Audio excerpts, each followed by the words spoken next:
Welcome to Bloom Today. We have a very mature show for you today. We're going to be talking about why I chose the adult industry. Hi, I'm Paula Wallace, president of Bloom in the Dark, and this is Ginny Priz, the single-handed serenity coach. Welcome to Bloom Today, where we talk about internal and external brokenness and how you can heal, so that you can use the fertilizer of your past to bloom today.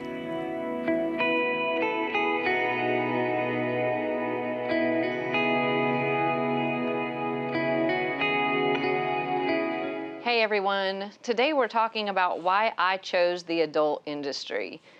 Ginny, there seems to be a lot of confusion as to why anyone would choose the adult industry. Like, that just seems like such a strange concept to a lot of people who have never been in the world that would make you want to choose the adult industry. Well, you know, you and I grew up in very different areas of the world. You Yes. having been born in Peru and then moving to the south of, not The South Bible Belt. America, but the south of the United States, and me living in the Northeast close to New York. And that has a very different mindset about the adult industry than the South does, that's for sure.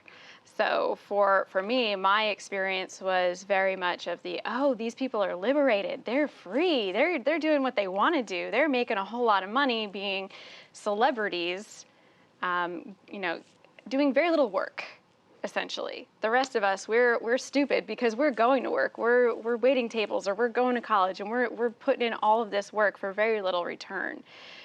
Whereas these people, they just got it made. Right, well, I grew up with I didn't know anything about the adult industry. Very, very, very tight Christian community environment where adult things didn't exist. Yeah. Adult things didn't exist at all? No, Is it like a playground? seemed that way. It was like everything is pure and pristine, and you would never talk about anything rated X? Anything rated, oh no, we didn't talk about anything rated PG-13. Oh. Forget. Very sheltered life, it sounds Very, like. very sheltered life, except for some reason that didn't stop me getting raped at 5. That didn't stop me getting molested and abused in different ways. So I don't know that not talking about it was really a solution to anything, because all the bad stuff still happened. Pretending it's not there doesn't actually make it not there.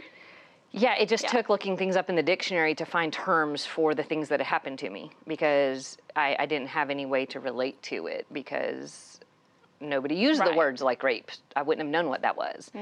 So it's... Well, I mean, that's also not something that's necessarily discussed openly. Except on our show. Except on our show.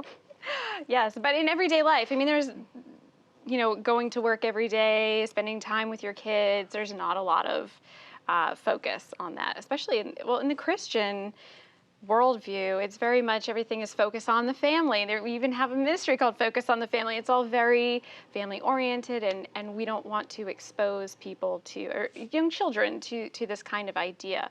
I think sometimes we think that there's, if we talk about it, then we will somehow make it more accessible to people. Or if we talk about it, somehow it's opening a door to this actually happening.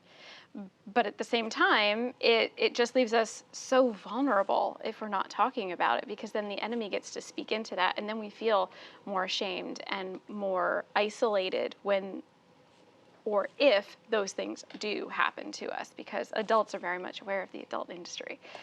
Right, and the level percentages of addictions to pornography and addictions to sex-related issues in general. We like to pretend in the church that those just don't exist, except statistics say that they do exist, and in some cases exist. Pornography, for instance, exists at an even higher level, many times in Christian circles, where they're not acting it out publicly, so they're keeping it in a way that they can hide it.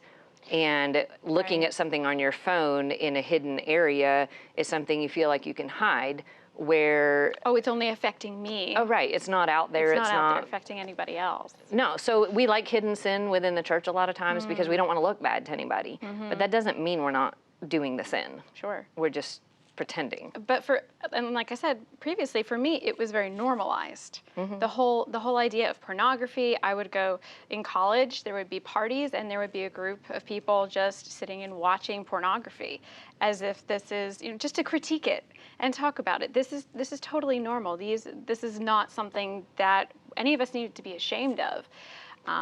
And so for me, walking into that, it was very jarring for me, but it didn't take long before that became something where I didn't really have a problem with it after a while. It became normalized. It became acceptable. And isn't that how the enemy tries and gets you? It's just a little bit at a time. But what it taught me was, well, if it's okay for all of us to be sitting here watching the objectification of women, because most of the porn that's out there is the objectification of women specifically. It's for men who obviously are not wanting to love and care for these women at all. And that only played further into my ideas of women who are being treated as objects is just normal. So And just they must deal like with it, right? because this is what everyone is like. This is what it should be like. And it just continued to normalize that, which led me to, of course, trying to when I would look at myself, would look at my body as, okay, well, am I just like this person or am I like that person? And thinking of myself more as an object rather than the whole of who God made me to be. Yeah, and it changes our perspective about ourselves through abuse and through a variety of situations where I was constantly either praised or critiqued for how I was built, or body parts, or the different pieces, where it was like I wasn't a whole person. I was just good or bad pieces of a person. And realizing that was affecting not just how I saw myself, it was affecting how I saw other people. And I didn't realize how kind of slanted that had gotten until I had a boss actually offer me to take care of me, take me on vacations, pay my mortgage, do everything in addition to my normal salary and pay. That sounds like an easy ride. Yeah, Sugar daddy. as sugar daddy, as long as I was physically accessible to him whenever he wanted. There's the catch. So he would take care of me if I took care of him. Concept, right. and he was specific about that. And I suddenly realized that I was very tempted by that. Like, I would never have thought. I mean, I'm this good Christian girl, and I've, tried to do everything right, and I'm whatever. But then I realized I had been used and abused enough times by enough people by that point that I figured I'm going to get used and abused anyway. Right. Why not get something out of it? Why not make some money, get some comfort, get some security? Why not get to go on some vacations and do some fun stuff? Because the bad stuff happened anyway. It didn't matter if I was married and it was my husband, or if it was a stranger or a coworker or somebody. I didn't seem to have any rights to my body. I didn't seem to have any rights to any kind of self-respect. I seem to have victim tattooed on my forehead. I'd much rather wear an ex-victim shirt like I do now. Absolutely. But realizing that might not be God's plan. That might not be the way God wanted things for me. Yeah. Well, Satan comes in and he tempts us, and it looks very secure. Like, look at all the security that I can give you if you'll just let go of this one part of you, essentially, and let go of the respect of your body and all of this. But where Satan tries to come in and objectify us, it's because he's trying to steal and destroy what God has given us from our creation, which is that we are essentially priceless and beautiful and put together perfectly by him. Well, we have intrinsic value. It said he created us in his image. Absolutely. So I don't think God's a woman, but personal opinion, but he did create us in the beauty and the intrinsic structure and value as a whole person. And that includes spirit, soul, and body, not just your eyes or your legs or, like pieces of you, but Ginny as a whole beautiful person, even With or without the with prosthetic? or without the prosthetic arm, that you're still a whole, a whole person. And starting to realize that I needed to see myself that way. I needed to see other people that way, despite all the conditioning. Yeah. And that would be because God has built that into me. In Ephesians 1:4, he says, even before he created the world, God loved us and chose us to be holy and flawless in his sight. That's one of my favorites. That's totally different from the concept that we have no value and other people can use and abuse us at their will. Yeah. And if we can make money off of it, good. If we can get any benefit out of it, that would be great. Yeah, no, it says even before he created the world, even before anything else was built, anyone else was built, he still chose us. He chose us, he saw us, and he loved us. All three of those, chosen, loved, and seen. That's why this verse is so personal to me and so important to my journey, was to remember, oh, I didn't even need to lift a finger. I didn't need to do anything specific. God had already chosen me. Well, and loved you. It says he is love. Absolutely. And when he sent Jesus to die on the cross, it says it was because he loved us, loved the world so much that he gave his only begotten son. And to stop and think how much love that means, and love for all of me. Not about just a certain look or feel or dress or way I carry myself, but loving me because he designed me. That's pretty crazy. That is crazy. It's awesome. It's amazing. I am constantly reminded how big he is when I think of the universe. You say God is love, and God has made the universe, so he's clearly bigger than the universe. He has that amount of power, so he must have that amount of love. And we're only this little itty bitty little speck in the universe, and a little itty bitty speck on the planet, and yet he thinks the world of us. Well, it says that man looks on the outward appearance, which obviously objectifying is literally man looking on the outward appearance. Absolutely, yes. But God looks on the heart. So it doesn't really matter how my outward appearance looks. The beauty he sees in me that he has given to me is who I am in him. And then he takes the outside, and it says he clothes us with his righteousness, which clothes us, like covers us with his righteousness. So it's not about my past. It's not about what I've been through. It's not about how other people have seen or used or messed with me. It's about him and his love wrapped around me, which that's an amazing feeling. Yeah. And we can't be a mistake. We can't be forgotten if he loved us even before the world was created. I always love that too. Is that we're not here by mistake. We're not just kind of fumbling around. There's a reason, and he is very intentional about how he created us. Chosen, loved, and seen. Chosen, loved, and seen. Yay. And if you want to dig into this a little bit deeper, you can go onto our website to bloomtodaytv.com, and you can download our coaching tool, which will help you to understand the lesson that we just went through a little bit deeper, and then also ask you some questions. It's just a couple worksheets to ask you some questions to dig in. How does this apply to your life? How can you find value in yourself intrinsically, the way God has designed you and put you together to have that value? And give you some exercises to really start walking that out on your journey. Again, that's on bloomtodaytv.com. And we have a guest, right? We definitely have a guest. I'm very excited about this guest. I think that her story is going to be truly eye-opening for myself included, but also for many of our viewers as well. Writer, speaker, advocate for survivors of the sex trade, because she is a former worker in the adult industry. Jessica Firmanek. Please join us. You're gonna Come give on her a in. hand? Absolutely. Jessica? Here's your hand. Well, thank you, Ginny. You're very Thank welcome. you so much. Oh, you're so kind. Thank you for being here and for sharing with us today. I so appreciate it. Well, thank you for inviting me to the conversation. You have had, as I said, you have actually been a worker in the sex trade industry, but we know from our own experience that no one just wakes up one day and says, "This is what I want to do." So how did that start? What were the things that led up to that decision? The best way that I can explain that to people is that I was groomed. So I experienced abuse from as long as I can remember. And I experienced multiple abusers under the age of 18. So in my life, all throughout my childhood, I had several abusers.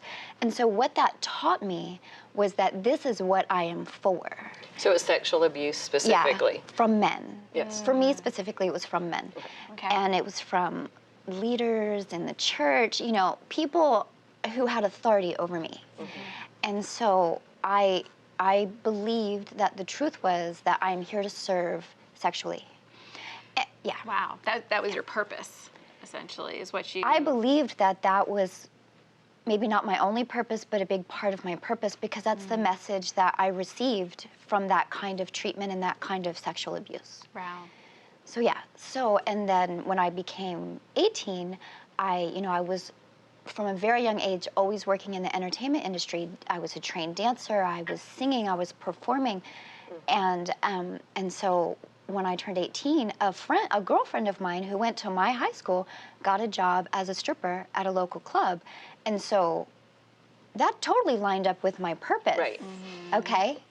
Right. So I said... two things that were your purpose now are now coming together. Yeah, it's all coming together, right? And pays a lot of cash. And so I said, oh, can you get me a job there? And of course she did. And so for 12 years, on and off, I worked as a stripper. We would never use that word. Very rarely did I hear that word when I worked in the industry. It was always dancer. So how do we deceive ourselves? So I worked as a stripper, I worked as a webcam model, and I worked on occasion as what they call a soft-core porn actress. So that's just a variation of pornography. I won't go into all the details of that. But so it all made sense to me. Pardon me, just working on my voice today. So it all made sense to me by the time I was 18. And God did build me to perform. That was a gift and a talent God given. What was happening from a very young age was that it was all being perversed to feed this beast. Right. Yes, the enemy comes in, he wants to warp that. Yes, please. I know, bear with me. That's for you. Yeah. Thank you. Yeah, the enemy comes in and wants to warp all of the things that God has given us. So it's not that this talent of dance and performing is a bad thing necessarily, but the enemy just wants to take it and tweak it a little bit so that it's just enough off track. That's exactly what happened. That's a perfect description of what happened in my life, what you're saying. So God created you beautiful to glorify Him. Yeah. And Satan wanted to take that beauty and make it something where people could objectify you and make it about the fact that you were beautiful instead about who you were as a person. Yeah, God built me. Everyone has their calling. God built me to share story, to inspire, to bring laughter. He built me to be a storyteller. That was part of my purpose in life. And so it was just so easy for the world to twist it. It was just so easy for the world to say, well, we can take this and you're still telling story. I mean, horrible stories on late night TV, you know, and just constantly feeding this beast in the club because people would come in. Unfortunately, you know, I worked many years in Hollywood, and so many of my clients, that's what we call them, Of course. were celebrities. They were actors and athletes that all of you know. Right. And so year after year, and some of them are family men. Right. And even to this day, I still have amazing people in my Christian community posting their latest work, and I can't say anything because I just don't want to go down the road of pointing out every client I ever had, but it still gets me how we deceive ourselves and how much we hide, like you were sharing before. We hide so much sin so that we appear to not be sinners because we are church leaders or we are church attenders. And well, what's funny about that is Jesus never went after the prostitutes or the woman caught in adultery or the sinners or the broken people. He never accused and was harsh with them. He offered redemption and grace to them. The people he was harsh with were, guess who? The religious leaders who were pretending everything was perfect while they had that sin and brokenness that they were hiding. And so that's where nothing's changed today. I think God still wants our broken places and our broken hearts coming to him. He always reaches out to that in compassion. I agree with you. Isn't that incredible to think about? It is It's like incredible. we're in the right place. Being broken, being honest about it, that's what Jesus valued. Yeah. Jessica, how did God come into your story and change it? Because you said you were in this industry for 12 years? Yeah, on and off for 12 years. I had some years where I refused to work and then I would go back. It's actually really common to never get out of the industry. It's really hard to get out. So what you're asking me is, how did it change? What changed? Yeah, what changed? Well, there was a ministry that, actually there was a woman. Her name is Harmony Grillo, and she decided to found a ministry in Los Angeles because she was a stripper for several years in the same community. And she got out, and she said, I can't leave them all there. Let me at least offer my help. And so she decided she was going to reach out and bring gifts, and they usually had a little word of scripture or inspiration, and she would bring us gift bags. And I was actually working at the first club they ever did outreach to, possibly on the first night they ever did outreach. There's no way to know. Right. And so I'm one of the first receivers of this amazing gift. And so for 3 years, I wish I could tell you, oh, she brought me a gift and then I left. See, it doesn't work like that. If anything, when we're doing outreach to adult entertainment survivors and overcomers, we are doing a seed planting ministry. This is the long reach. This is not the quick turnaround. Well, you had a long history of being conditioned to Decades. be in this industry. And so you couldn't just tell me, we're not going to object, you're not going to be objectified anymore. So for 3 years, her and her team of volunteers reached out to me in the club, came through the doors into my place of darkness and brought me gifts and gave me a message that I was loved, valued, and purposed. And at first, whatever. But it sunk in month after month, year after year. And I eventually started attending a church. She happened to be attending that church. And I heard her share. Just happened to be. God's not as just coincidence. God may have placed me there. And I heard her share, and I was like, oh, I'm the girl she's sharing about. Like, I'm literally one of the women she's referring to in her stories and her testimony. And I eventually fessed up and said, I'm one of those women that you reached out to. And she invited me into her ministry.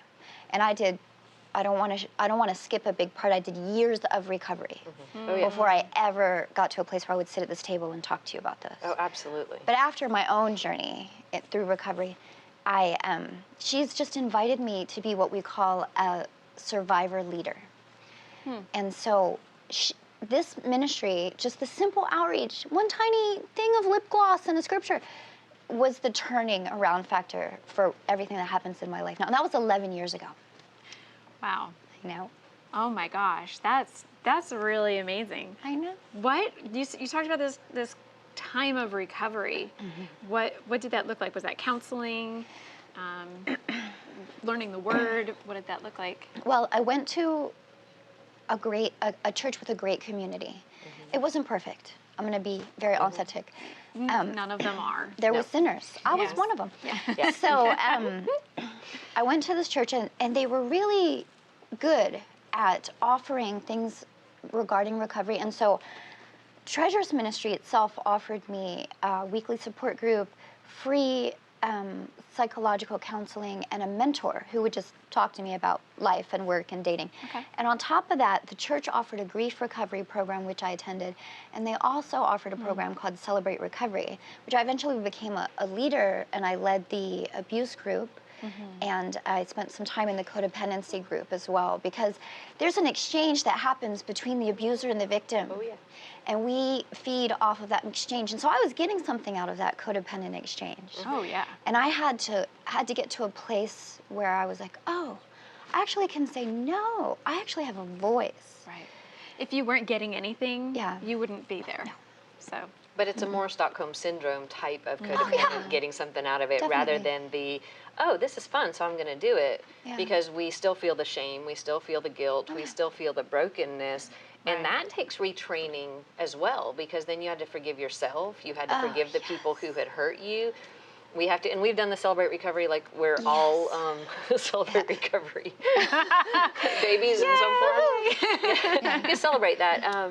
But yeah, it's that process of renewing our mind and renewing our perspectives and taking it from my purpose in life, like you said, is to be objectified and to serve somebody else's needs, and start understanding that my purpose in life is to glorify God. Which is such a different mindset. Totally different mindset from the other. Definitely. when you were, I'm interested in understanding this because, like I had mentioned previously, that in the Northeast, you know, and my group of folks, we had the understanding or the illusion that this was freedom for these women. And I feel like that is somewhat fed to them as well, the illusion of that. Is that what you experienced as well? I had a similar cultural background as you. I grew up in Baltimore and then moved to Los Angeles. And so the attitude was everybody watches porn freely. Right. I watched because my high school boyfriend invited me to watch, not because it was something I really thought of on my own, but I watched dozens, maybe hundreds of pornographic films prior to graduating from high school. Like, it was so culturally Normalized, normal. Yeah, acceptable. And then so when I worked in the business and I worked as a dancer, I believed that I was powerful. So I was no longer freely abused for no profit. Now you were voluntarily being abused. I was voluntarily abused. And I made a living. I had better food than my classmates, my peers. Because I could afford to buy all organic food and supplement. You know what I mean? Like, I was I took good care of myself. And I really believed. I remember I would get angry if someone implied that my job wasn't empowering. And I would get in their face. And I would say, look, I'm in control of the situation, you know. I have power in my sexuality. And then one day came, and I won't go into every detail of it, but one day came where God just, it was like scales. And I stood on the stage, and I saw everything. And I was like, oh my word, this is what's really happening right now. And it's happening to me, at me. I'm experiencing a bad thing. And I never went to the club again. I was done. Because God opened your eyes and started you on that journey that would be... Because of seeds planted by others. Well, Jessica, thank you so much for sharing. We want to celebrate you as our ex-victim of the week. I love it. And we have a little take-home gift for you. So you actually get... We tell people it matches my tattoo. We just thought that you might prefer it in a necklace. And That's then an ex-victim symbol. I love it. and chocolates and tissues, because what we Thank talk you. about is emotional.